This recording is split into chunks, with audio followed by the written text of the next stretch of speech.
Madam ఈ రోజు panipuri free. ఫ్రీయా? కానీ 10 పానీపూరీలు తింటే మాత్రమే ఫ్రీ. 10 కన్నా ఒకటి ఎక్కువ తిన్నా మీరు 200 రూపాయలు కట్టాల్సి వస్తుంది. మరి నేను 10 కంటే ఎక్కువ తినేస్తే ఎలా? దానికి ఎందుకు టెన్షన్ తీసుకుంటావు బేబీ? నువ్వు తినేటప్పుడు నేను అన్ని లెక్క పెడుతూ ఉంటానుగా. సరే అన్న, ఇచ్చేసేయండి. సరే.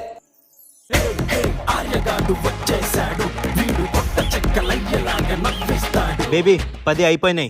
లేదు మేడం, మీది 11 పానీపూరీలు అయినాయి. అదేంటి, నేను 10 తిన్నాను, తను లెక్క పెట్టాడు. లేదండి, మీరు 11 పానీపూరీలు తిన్నారు. లేదన్నా, నేను కరెక్ట్ గా లెక్క పెట్టాను. 10 అయినాయి. ఇక్కడ చూడండి, కెమెరా రికార్డింగ్ ఉంది. 1 నిమిషం ఉండండి, ఫుటేజ్ తెప్పిస్తాను. సరే తెప్పేయండి. అదేంటి బేబీ, నువ్వు లెక్క పెట్టలేదా? లేదు బేబీ, నేను కరెక్ట్ గా లెక్క పెట్టాను. 10 అయినాయి. వీడియో వచ్చింది, చూసుకోండి. 11 తిన్నాను నేను. చూసుకోవడానికి రాదా నీకు? ఏదో తప్పు అయిపోయింది బేబీ. మీది 200 అయింది. 200 బిల్ ఇవ్వండి. రే మచ్చా, నీకు వీడియో షేర్ చేస్తాను, ఎడిట్ చేసి తొందరగా పంపి. సరేరా.